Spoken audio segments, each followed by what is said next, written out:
कहानी की शुरुआत फ्यूचर के टाइम से होती है, जहां पर साल 2267 चल रहा है और इस वक्त पृथ्वी का वातावरण पूरी तरह से खराब हो जाने के कारण पृथ्वी पर एसिड रेन होने लगी है, जिस कारण पृथ्वी अब रहने लायक नहीं बची। इसलिए लोगों को पृथ्वी के ऑर्बिट में घूमने वाले एक स्पेस स्टेशन में शिफ्ट कर दिया गया है, जो कि ज्यादा लोगों के भर जाने से ओवर क्राउडेड हो चुका है। इस स्पेस स्टेशन पर रिया नाम के एक प्लेनेट की एडवर्टीजमेंट चल रही होती है। असल में रिया प्लेनेट को साइंटिस्ट ने खोजा था, जो कि इंसानों के रहने लायक था, इसलिए उसे दूसरी पृथ्वी भी कहा जाने लगा था, जहां अमीर लोग पहले से ही जाकर वहां रहने लगे थे। वहीं दूसरी साइड हम स्पेस स्टेशन में लॉरा नाम के एक यंग डॉक्टर को देखते हैं। लॉरा की सिस्टर भी रिया प्लेनेट पर जाकर रहने लग गई थी, इसलिए लॉरा भी वहां जाना चाहती थी, लेकिन उसके पास इतने पैसे नहीं थे कि वो रिया प्लेनेट पर जा सके। इसलिए लॉरा पैसे कमाने के लिए पेपर एंटरप्राइजेस कंपनी में 8 साल जॉब करने का एक कॉन्ट्रैक्ट साइन करती है, जिसके अकॉर्डिंग लॉरा को इस कंपनी की शिप कसांड्रा में एज अ क्रू डॉक्टर की जॉब करनी होगी।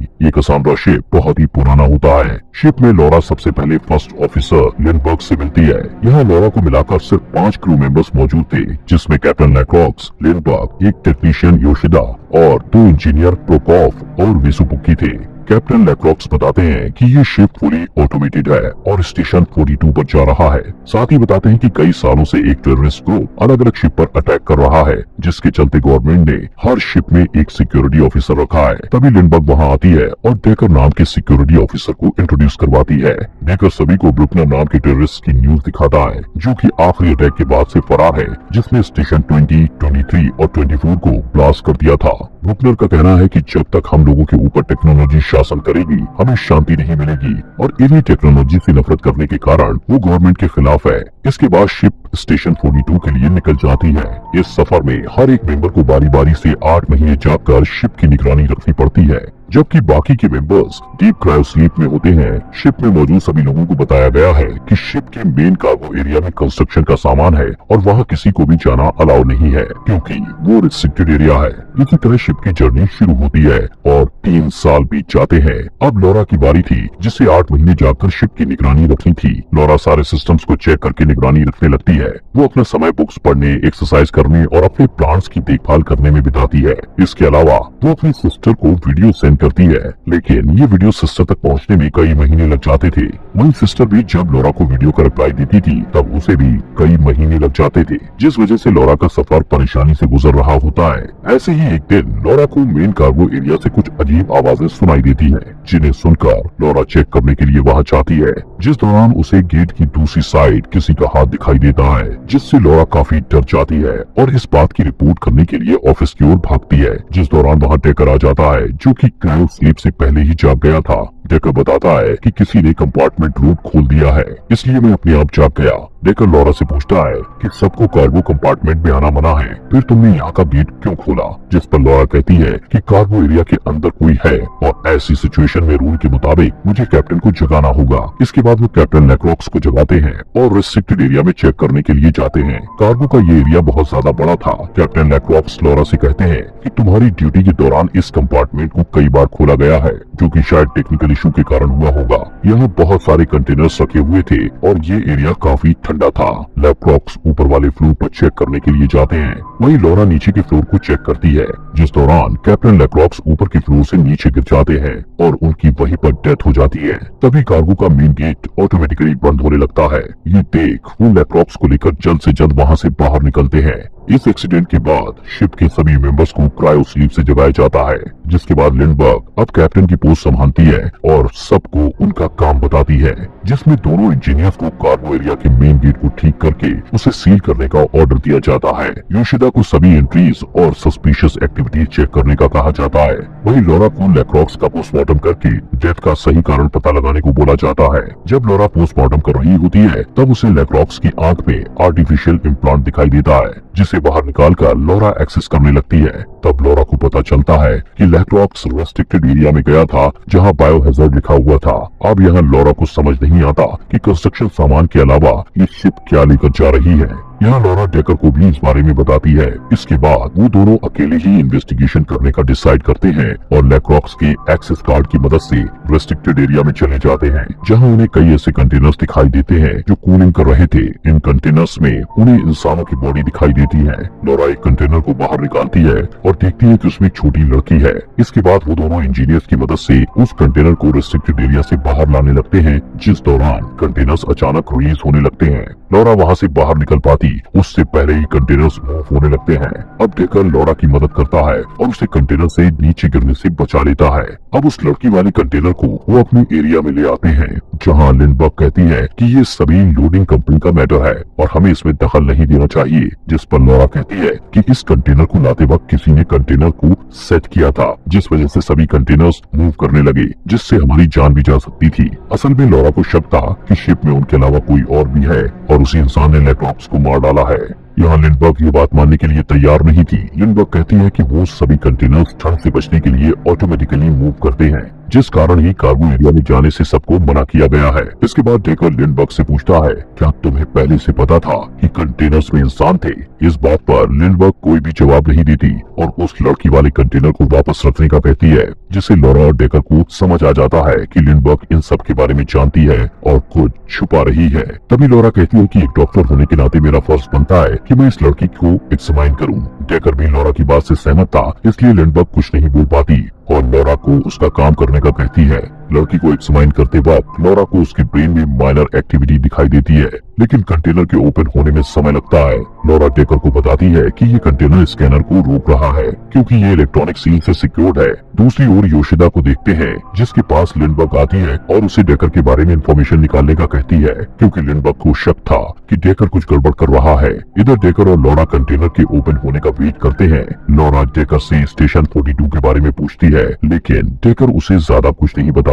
ऐसा लग रहा था जैसे डेकर कुछ छुपा रहा है। तभी डेकर लॉरा से इस मिशन में शामिल होने का कारण पूछता है, जिस पर लॉरा बताती है कि मैं पैसे कमाना चाहती हूँ ताकि रिया जा सकूं, क्योंकि मेरी सिस्टर रिया में रहती है और उसे 7 साल पहले ही वीजा हासिल हो गया था। लॉरा के इमोशंस देखकर डेकर उसे किस करता है, पर लॉरा वहाँ से उठकर चली जाती है। असल में दोनों एक दूसरे को पसंद करने लगे थे, लेकिन इस डिप्रेशन भरी जर्नी के कारण लॉरा बहुत डिस्टर्ब रहने लगी थी। इसके बाद दोनों इंजीनियर्स को देखते हैं, जिन्हें गेट ठीक करते समय अजीब सी आवाजें सुनाई देती हैं, जिसे सुन एक इंजीनियर डर जाता है, पर दूसरा उसे सारी चीज इग्नोर करने को कहकर गेट सही करने को कहता है। दूसरी तरफ लॉरा जब लड़की की बॉडी को चेक करती है तो उसे बॉडी में इंटरनल ग्रोथ जैसा कुछ दिखाई देता है। लॉरा ने इससे पहले किसी इंसानी शरीर में ऐसा नहीं देखा था, इसलिए वो समझ नहीं पाती कि आखिर लड़की की बॉडी अलग क्यों है। डेकर इस बात का पता लगाने के लिए उस लड़की को एक्सटर्नल सिस्टम से कनेक्ट करने का कहता है, लेकिन ये प्रोसेस बहुत डेंजरस था और इसमें लड़की की जान भी जा सकती थी, इसलिए लॉरा डेकर की बात से सहमत नहीं होती है। जिसके बाद डेकर लॉरा से कहता है कि अभी के लिए इन सभी रिजल्ट्स को हमारे बीच ही रखना, क्योंकि इन सारी चीजों से हमें प्रॉब्लम्स हो सकती है। डेकर के जाने के बाद लॉरा अपने कैमरा में सिस्टर के लिए वीडियो रिकॉर्ड करती है। लॉरा उस लड़की के बारे में बताते हुए कहती है कि मुझे समझ नहीं आ रहा कि इस मूड पर क्या हो रहा है, लेकिन मैं उस लड़की की मदद करने की कोशिश कर रही हूँ। लॉरा अपनी सिस्टर से जल्द ही मिलकर सारी बातें शेयर करने का कहती है। अब थोड़ी ही देर बाद लॉरा को उसकी सिस्टर का रिप्लाई आता है, जिससे लॉरा शॉक हो जाती है, क्योंकि पहले मैसेज आने और जाने में महीने बीत जाते थे, पर इस बार थोड़े ही टाइम में मैसेज पहुंच गया था। इसके बाद लॉरा डेकर के पास जाती है और उसे मैसेज की जल्दी आने वाली बात बताती है। साथ ही डेकर से पूछती है कि तुम्हें न्यूरल एक्सेस के बारे में नॉलेज क्यों है, तुम तो सिर्फ सिक्योरिटी ऑफिसर हो। यहाँ लॉरा को डेकर पर शक होता है कि वो कंटेनर में रखे इंसानों के बारे में जानता है, लेकिन डेकर उसे कोई जवाब नहीं देता और लॉरा को पकड़कर किस करने लगता है। इधर लिंडबर्ग सबको इकट्ठा करके बताती है कि योशिदा ने इंफॉर्मेशन निकाल ली है, जिससे पता चला है कि किसी क्रू मेंबर ने क्रायो कैमरास के रिकॉर्ड में हेराफेरी की है। लिंडबर्ग सीधे डेकर के पास जाकर उससे सवाल पूछती है कि तुमने क्यों नहीं बताया कि तुम रेगुलरली जागते थे, जिस पर डेकर का कहना था कि मुझे सिक्योरिटी के लिए जागना पड़ता था। लिंडबर्ग डेकर से पूछती है कि जब लैक्रॉक्स की डेथ हुई तब तुम कहाँ थे। हालांकि डेकर अपना बचाव करते हुए कहता है कि मैं उस समय दूसरे सेक्टर में था, पर लिंडबर्ग उसे लैक्रॉक्स का खूनी बताकर अरेस्ट करने को कहती है। जिसके बाद डेकर चालाकी से लिंडबर्ग की गन छीन लेता है और उस पर पॉइंट कर देता है। तभी योशिदा पीछे से डेकर पर अटैक करके उसे अरेस्ट कर लेती है और लिंडबर्ग लॉरा को उस लड़की के कंटेनर को वापस कार्गो कंपार्टमेंट में रखने का ऑर्डर देती है, जिस पर लॉरा बताती है कि मैंने लड़की को एक दवा दी है, इसलिए अभी मैं उस लड़की को वापस नहीं रख सकती। लेकिन लिंडबर्ग कुछ भी सुनने को तैयार नहीं थी। वो कार्गो के गेट बंद करने से पहले उस कंटेनर को वापस रखने का कहती है। इसके बाद लॉरा डेकर के सर पर लगी चोट का ट्रीटमेंट करती है। इस दौरान डेकर बताता है कि ये शिप स्टेशन 42 नहीं बल्कि रिया की ओर जा रही है। डेकर कुछ और बताता कि तभी प्रोकोफ और वेस्पुकी डेकर को वहाँ से ले जाते हैं और क्रायो स्लीप में सुला देते हैं। यहाँ लॉरा योशिदा से पूछती है कि क्या तुम पता लगा सकती हो कि ये शिप सच में स्टेशन 42 ही जा रही है। तब योशिदा छुपकर सारी इंफॉर्मेशन निकालती है और लॉरा को बताती है कि ये शिप स्टेशन 42 पर नहीं जा रही है। साथ ही बताती है कि वो सफर के दौरान शिप के कोऑर्डिनेट्स नहीं बदल सकते हैं क्योंकि कोऑर्डिनेट्स को जर्नी से पहले ही सेट करके रखा गया है। तभी लॉरा बताती है कि उसने अभी जो रिया में मैसेज सेंड किया था वो 20 मिनट में पहुँच गया था। इससे क्लियर होता है कि ये शिप रिया के आसपास ही है। योशिदा लॉरा को बताती है कि लिंडबर्ग ही डेस्टिनेशन कोऑर्डिनेट्स को एक्सेस कर रही है। इसी दौरान वहाँ वेस्पुक किया जाता है और दोनों को पार्टी करने के लिए रूम में बुलाता है, जहाँ योशिदा जाने से मना कर देती है, जबकि लॉरा उन दोनों के साथ पार्टी करने रूम में जाती है। पार्टी करते वक्त वहाँ की लाइट अचानक से फ्लिक होने लगती है, जिस पर प्रोकोफ कहता है कि ये रेडिएटर की वजह से हो रहा है, इसलिए टेंशन लेने की जरूरत नहीं है। इसके बाद लॉरा योशिदा के लिए टी ले जाने का कहकर वहाँ से चली जाती है। जब लॉरा योशिदा के पास जाती है तो उसे वहाँ योशिदा की डेड बॉडी दिखाई देती है, जिसे किसी ने बुरी तरह मार डाला था। एक बार फिर सभी लोग इकट्ठे होते हैं और चेक किया जाता है कि डेकर उसके क्रायो स्लीप से जाकर भाग गया है, जिससे सभी को शक होता है कि डेकर ने ही योशिदा को मारा है। इसलिए लिंडबर्ग पूरी शिप की तलाशी लेने को कहती है, जहाँ लॉरा वेस्पुकी के साथ और लिंडबर्ग प्रोकोफ के साथ डेकर को तलाश करने जाते हैं। लॉरा और वेस्पुकी को नीचे कॉर्नेट दिखाई देती है।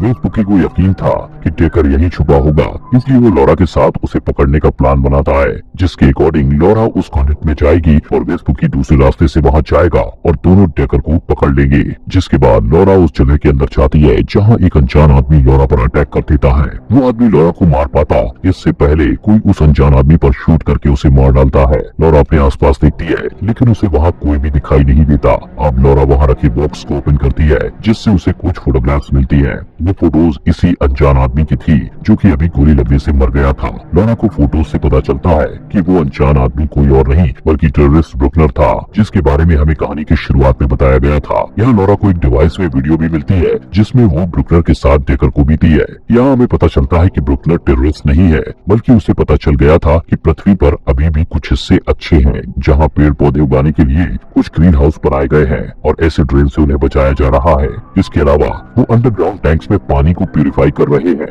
ब्रुकनर इस वीडियो के जरिए बताता है कि गवर्नमेंट हमसे झूठ बोल रही है कि पृथ्वी रहने लायक नहीं बची है, जबकि रोजाना हमारे ग्रुप में नए नए लोग जुड़ रहे हैं। इस वीडियो से लॉरा को पता चल जाता है कि ब्रुकनर कोई टेररिस्ट ग्रुप नहीं चला रहा था। इस दौरान लॉरा को किसी के आने की आवाज सुनाई देती है। तब लॉरा अपनी गन लेकर गेट को ओपन करती है, जहाँ वो वेस्पुकी को देखती है। वेस्पुकी उसे बताता है कि डेकर को पकड़ लिया गया है। इसके बाद लिंडबर्ग डेकर से पूछताछ करती है, जिस पर डेकर बताता है कि रिया कोई प्लेनेट नहीं है बल्कि वर्चुअल रियलिटी है, जहाँ सभी लोगों को गवर्नमेंट ने धोखे में रखा है ताकि वो उन लोगों से पैसे कमा सके। साथ ही बताता है कि पृथ्वी पर जीवन संभव है और इसी बात को प्रूव करने के लिए ब्रुकनर और मैं गवर्नमेंट के खिलाफ काम कर रहे हैं। लॉरा डेकर से पूछती है कि क्या तुमने ब्रुकनर को मारा था, जिस पर डेकर कहता है कि वो पागल हो चुका था, उसने लैक्रॉप्स और योशिदा को मार दिया था, इसलिए मुझे उसे मारना पड़ा। अब लिंडबर्ग डेकर को लॉक में रखने को कहती है। वहीं लॉरा से बोलती है कि उस लड़के वाले कंटेनर को लोड कैच में रखवाने के लिए प्रोकोफ और वेस्पुकी तुम्हारी हेल्प करेंगे, इसलिए जल्द से जल्द उसकी जांच खत्म करो। लॉरा सब कुछ समझ चुकी थी कि डेकर सही है,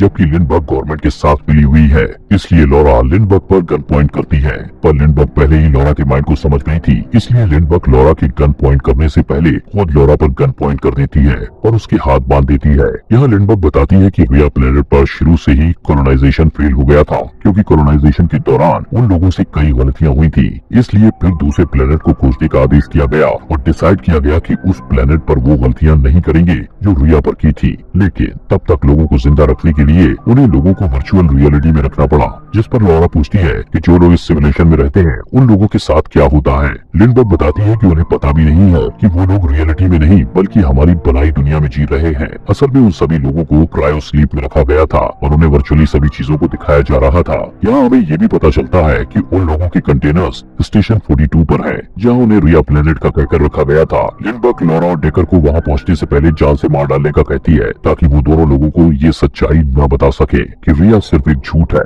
दूसरी तरफ दोनों इंजीनियर्स डेकर से रिया के बारे में पूछते हैं और अगले ही पल वो दोनों लिंडबर्ग के पास आकर उस पर गन पॉइंट कर देते हैं। असल में डेकर ने उन्हें रिया की सारी सच्चाई बता दी थी, जिसे सुनकर वेस्पुकी का भी वर्चुअल लाइफ जीने का मन हो गया था, क्योंकि वो अभी शिप पर अपनी जिंदगी बर्बाद नहीं करने वाला था। इसलिए वो डेकर और लॉरा का साथ देते हैं और लिंडबर्ग को पकड़कर क्रायो स्लीप में सुला देते हैं। इसके बाद लॉरा उस छोटी लड़की को चेक करती है, जिस दौरान डेकर लॉरा से माफी मांगता है कि मैंने तुम्हें पहले सब सच नहीं बताया, पर अब तुम मुझ पर यकीन कर सकती हो। साथ ही लॉरा से पूछता है कि क्या तुम मिशन में मेरी हेल्प करोगी, जिस पर लॉरा कहती है कि इसके बदले तुम्हें मेरी सिस्टर को वहाँ से निकालना होगा और पृथ्वी पर वापस ले जाना होगा। अब चारों डेकर के प्लान के अकॉर्डिंग काम करते हैं। डेकर का प्लान था कि वो स्टेशन 42 पर जाएंगे, जहाँ सभी लोगों को क्रायो स्लीप में रखा गया है। वहाँ जाकर वो सबसे पहले उनका कम्युनिकेशन सिस्टम खत्म कर देगा, जिससे कि वो सभी लोग रिया प्लेनेट की वर्चुअल रियलिटी की सच्चाई जान सके और दोबारा किसी से कांटेक्ट ना कर सके। कुछ समय बाद सभी प्लान के अकॉर्डिंग स्टेशन 42 पर पहुंच जाते हैं। यहाँ उनके पास सिर्फ 30 मिनट थे। असल में 30 मिनट के बाद जो भी कंटेनर्स इस शिप में मौजूद थे वो अनलोड होने लगेंगे और शिप पृथ्वी पर वापस निकल जाएगी। डेकर स्टेशन 42 पर उतरने से पहले सूट पहनता है। तभी हम वेस्पुकी और प्रोकोफ को देखते हैं, जो कार्गो में रखे कंटेनर्स में से 2 लोगों को बाहर निकालकर खुद उन कंटेनर्स में जाने का प्लान करते हैं, ताकि वो दोनों उन लोगों की जगह सोकर रिया की वर्चुअल लाइफ में जा सके। दूसरी ओर लॉरा देखती है कि उस छोटी लड़की को होश आ गया है, इसलिए वो उसे संभालने लगती है। वही डेकर आगे बढ़ता है और उस जगह पर पहुंच जाता है जहां सभी लोगों को क्रायो स्लीप में रखा है। इधर वेस्पुकी कार्गो के कंटेनर में जाने के लिए लिंडबर्ग का एक्सेस कार्ड निकालता है, जिससे लिंडबर्ग का कंटेनर इन्फेक्टेड हो जाता है, जिस वजह से लिंडबर्ग को क्रायो स्लीप से उठने का सिग्नल मिल जाता है। वहीं प्रोकोफ कंटेनर की अनलोड होने का टाइम 10 मिनट बढ़ा देता है, ताकि उन्हें कंटेनर के अंदर जाने के लिए थोड़ा टाइम मिल सके और लॉरा डेकर के यहाँ आने से पहले वो कंटेनर में जा सके। असल में दोनों लॉरा और डेकर से छुपकर रिया जाने वाले थे। डेकर को देखते हैं जो कम्युनिकेटिंग सिस्टम को डिस्ट्रॉय करने के लिए एक टाइम बम लगा देता है, जिसके बाद वो लॉरा की सिस्टर के कंटेनर को ढूंढने लगता है। तब उसे पता चलता है कि सिस्टर की बॉडी ज्यादा समय से कंटेनर में रखी है, इसलिए उसकी बॉडी गल रही है और अब उसे कंटेनर से बाहर निकाला तो वो जिंदा नहीं रहेगी। दूसरी तरफ लिंडबर्ग क्रायो स्लीप से जाग जाती है और लॉरा भी अपना सूट पहनकर स्टेशन 42 पर आ जाती है, जिससे डेकर बताता है कि मुझे तुम्हारी सिस्टर का कंटेनर मिला, लेकिन उसकी हालत बहुत खराब है। यहाँ लॉरा डेकर से कहती है कि मैं वर्चुअल रियलिटी में जाकर आखिरी बार अपनी सिस्टर से मिलना चाहती हूँ। साथ ही वहाँ जाकर वो सबको रिया की सच्चाई बताकर आखिरी मैसेज रिकॉर्ड करेगी। अब डेकर लॉरा को उसी वर्चुअल रियलिटी से कनेक्ट कर देता है जहाँ उसकी सिस्टर रहती है। अब जैसे ही लॉरा वहाँ पहुँचती है तो अपने आसपास बहुत ही सुंदर पेड़ पौधे देखती है। फिर अपनी सिस्टर के घर जाकर सिस्टर से मिलती है। इतने वक्त के बाद अपनी सिस्टर से मिलने पर वो इमोशनल हो जाती है और रोने लगती है, पर लॉरा के पास ज्यादा समय नहीं था, इसलिए वो अपनी सिस्टर को अलविदा कहकर वहाँ से भाग जाती है। इसके बाद वो एक जगह रुककर अपनी सिस्टर के डिवाइस से मैसेज रिकॉर्ड करती है, जिसमें वो रिया की सच्चाई बताती है कि रिया कोई जन्नत नहीं बल्कि एक सिमुलेशन है। साथ ही ये भी बताती है कि पृथ्वी पर अब जीवन संभव है और गवर्नमेंट ने पैसा कमाने के लिए हमें धोखा दिया है। लॉरा इस मैसेज को उस स्पेस स्टेशन पर भेज देती है जो पृथ्वी के ऑर्बिट में घूम रहा था, जहाँ पर बहुत सारे लोग रह रहे थे। ये रिया से जाने वाला आखिरी मैसेज होता है। इसके बाद लॉरा वर्चुअल रियलिटी से बाहर आ जाती है, जहां डेकर उसे अकेले ही शिप में वापस लौटने का कहता है, क्योंकि डेकर ने अपना फ्यूल लॉरा को दे दिया था और डेकर बिना फ्यूल के शिप पर नहीं पहुंच सकता था। लॉरा उसके बिना जाने से मना करती है, लेकिन डेकर उसे वहां से अकेले ही जाने का कहकर मिशन पूरा करने को कहता है। असल में जो लड़की उन्हें कंटेनर में मिली थी, सिर्फ वही ऐसा प्रूफ है जिसकी मदद से सारी सच्चाई सामने आएगी और गवर्नमेंट का सच लोगों को पता चल जाएगा। जिसके बाद डेकर फ्यूल न होने के कारण वहाँ से गिर जाता है और लॉरा अपने सूट को बूस्ट करते हुए वापस शिप पर जाने लगती है। लॉरा डेकर की मौत से बहुत दुखी होती है, क्योंकि वो उससे प्यार करने लगी थी। लॉरा जैसे ही शिप पर पहुंचती है, शिप वहां से जाने लगती है, जिसके बाद डेकर का लगाया गया बॉम्ब भी ब्लास्ट हो जाता है और सारा कम्युनिकेशन सिस्टम डिस्ट्रॉय हो जाता है। लॉरा जब शिप में होती है तो उसे वो छोटी लड़की कहीं भी दिखाई नहीं देती। तभी लिंडबर्ग उस पर अटैक कर देती है, जो कि क्रायो स्लीप से जाग चुकी थी। दोनों के बीच फाइट होती है, जिसमें लॉरा अपनी चालाकी से लिंडबर्ग को शिप से बाहर कर देती है और लिंडबर्ग स्पेस में गिरकर मर जाती है। इसके बाद लॉरा उस छोटी लड़की से मिलती है और दोनों पृथ्वी की ओर चले जाते हैं। फिर कुछ महीने बाद लॉरा का सेंड किया हुआ मैसेज उस स्पेस स्टेशन पर पहुंच जाता है, जिसे सुनकर लोगों को सारी रियलिटी पता चल जाती है और इसी के साथ ये मूवी यहीं पर खत्म हो